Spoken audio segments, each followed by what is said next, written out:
What's going on, Imperials? It's Emperor Cubone here. Each Pokemon region has its own unique charms, but the Alola region in particular really strikes a distinctive chord, including with the Pokemon that we find in the decks.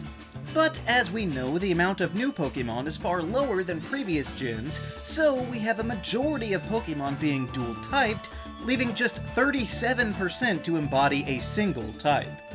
So that honestly doesn't give us a lot to work with, but I'm sure there will still be some great ones in the ranking system. So first off, we find the exceptional Rowlet line has dual types throughout, so our first consideration will have to be from Litten. So for this cat and its evolution, I think maybe Dark could work best. Maybe not as much for Litten since it's pretty simple, but it is a black cat, so at least that's bad luck. Torracat I could actually see as a dark type though, since it has great attitude. I realize this makes sense considering their final evolution Incineroar, but in my head I still consider him a fighting type like he should have been, but I'll give Litten 1 star while Torracat will get 1.5. Our third starter is Poplio, and with its evolution Brionne, I think we could go with Fairy. Once again, I'm not trying to copy their ultimate end form, but what other type would you use on a clown Pokemon? And Brionne especially looks to have some sort of whimsical magic about it. So once again, I'll give Poplio 1 star, but Brionne will get 2.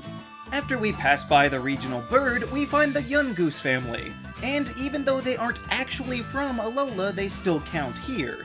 And I feel like we should give them the dark type as well. Number 1, just look at their faces. These are some mean dudes, brought in to get rid of all of the Rattata, but speaking of, it would actually create a pretty cool relationship between the Alola and Rattata line, as they were opposite totem Pokemon between the versions, so making them both normal and dark would make even more sense. Plus, Stakeout seems like a kind of dark type ability, so I'll give these ones 2.5 stars for embracing the dark side. Grubbin, whose evolutions obviously become electric types, great ones might I add, but I think instead we should make it a ground type. It creates an unexpected but fun dynamic between its later stages. Besides, Grubbin has been shown to burrow into the ground quite frequently, and even learns Dig as a natural level-up move, so I think the signs are there for a good 2 stars. But we might as well talk about Alola and Meowth because it does show up next in the regional Pokédex, and I'd rather save something better for the end. Most regional variant Pokemon do have dual types, but Meowth and Persian were changed to pure dark types. So the boring answer is to just make it an addition and keep the normal that they used to have. It might be underwhelming, but nothing else really fits. That being said, they don't really need it anyway, so just half a star from me. And while we're at it, let's just throw in the only other Alolan form on the list with Vulpix. I love Alola Ninetales. It was a prime member of my initial Gen 7 team, but I'm not sure that the Fairy type would work as well on the first stage. It's still cute and all, but for some reason I feel like Psychic would be a better fit for this Frosty Fox. It's not as if we haven't seen Psychic types become fairies before, and these Pokemon are notorious for being associated with incantations and spells, so I'll give it 1 star. Back to our regularly scheduled Pokemon, we have Crabroller. Flat out, I will say it should not be an Ice type, like its Abomination 2nd stage. But maybe we could give it Water instead?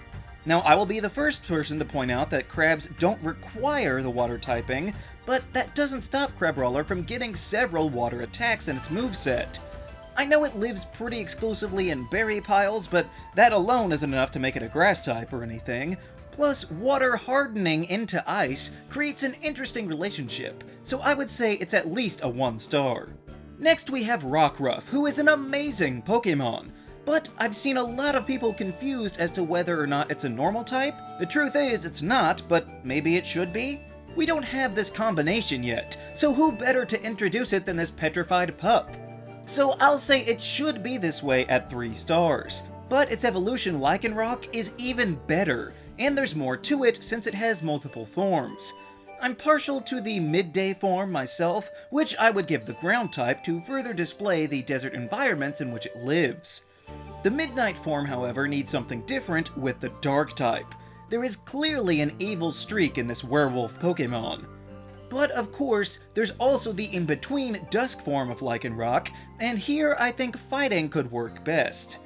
You might not be convinced that this is necessary, but if anyone is able to pull it off, Lycanrock definitely could. So I'll give these varied forms 2.5 stars.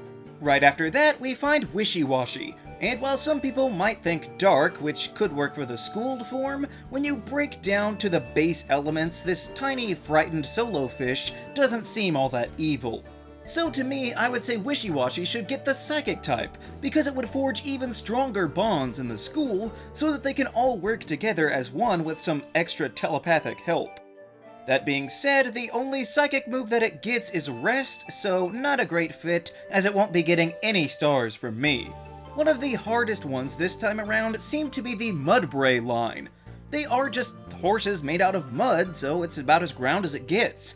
But I think maybe fighting could fit in. Mudsteel especially has immense power fueled by its oversized muscles, and they can get a fair amount of fighting type moves, so out of all the options I feel like this is the only one that could work. I'm not sure they need it, but seeing as how we still don't have this combination, I'll give it 1 star. Conversely, the easiest one is by far the Fomantis line, which should be bug type. Many people still might not know that they're actually pure grass types because they are bugs. In design, in name, in moves, I just don't buy the excuses for why they're not bug type already, so it'll get 3 stars. Next is more grass types with the Bounsweet line.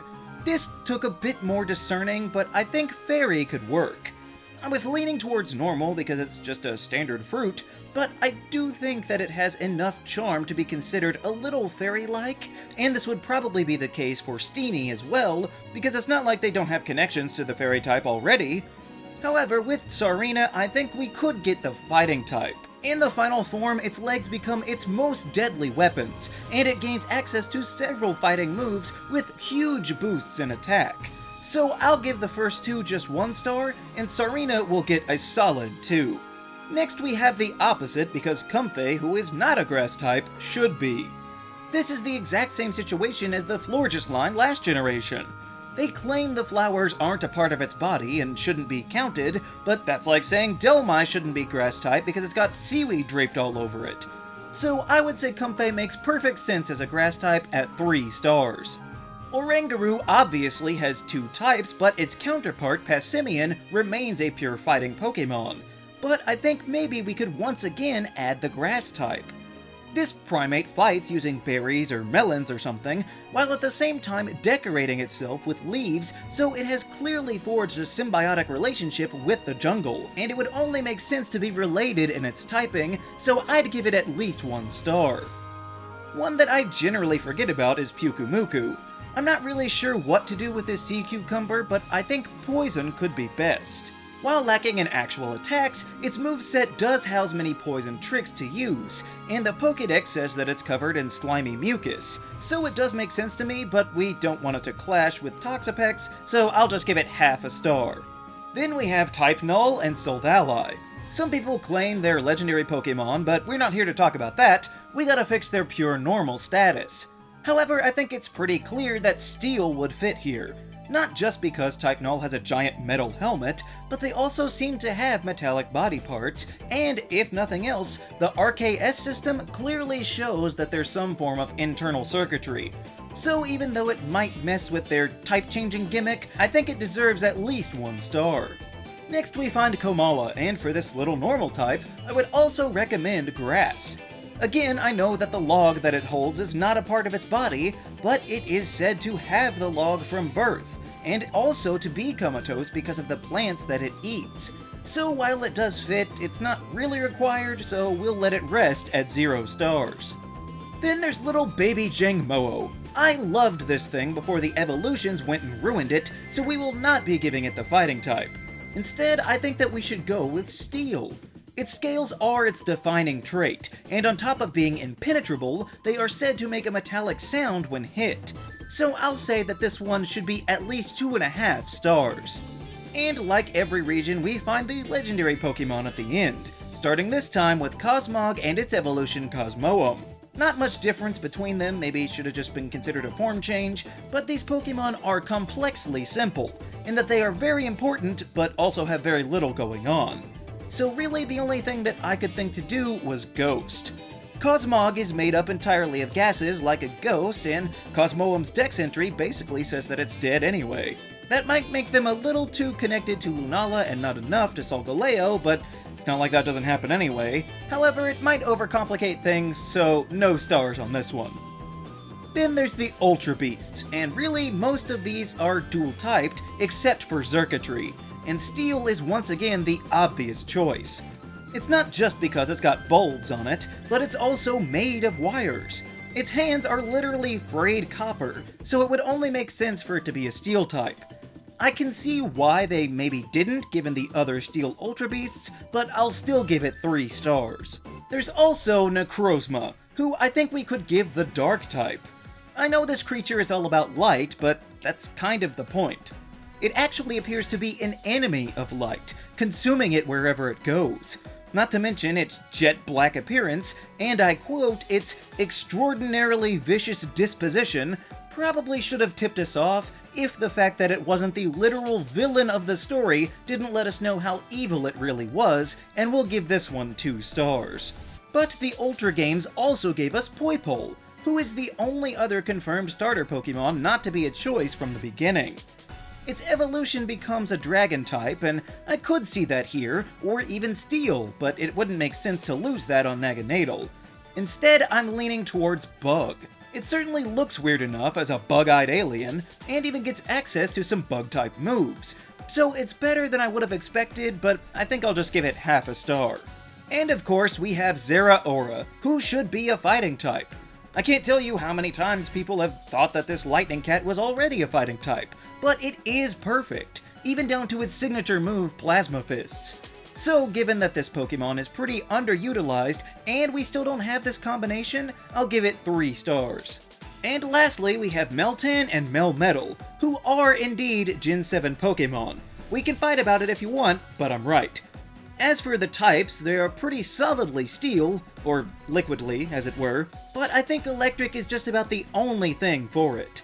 After all, they do have wires on them as well, and they get lots of Electric-type coverage, so that's really the only reliable thing, but it doesn't need to happen, so it'll just be 1 star for these Mercury Mythicals. So, those are all the Pokemon in Alola as dual types. This time around there seem to be plenty of Steel and a lot more grass than ever before. But what else would you expect on a tropical island, I guess? How would you make all the Pokemon in Alola dual-typed? Let me know down in the comments. Also be sure to leave a like, share this video, and subscribe so that you too can become an Imperial today. And we'll see you around next time!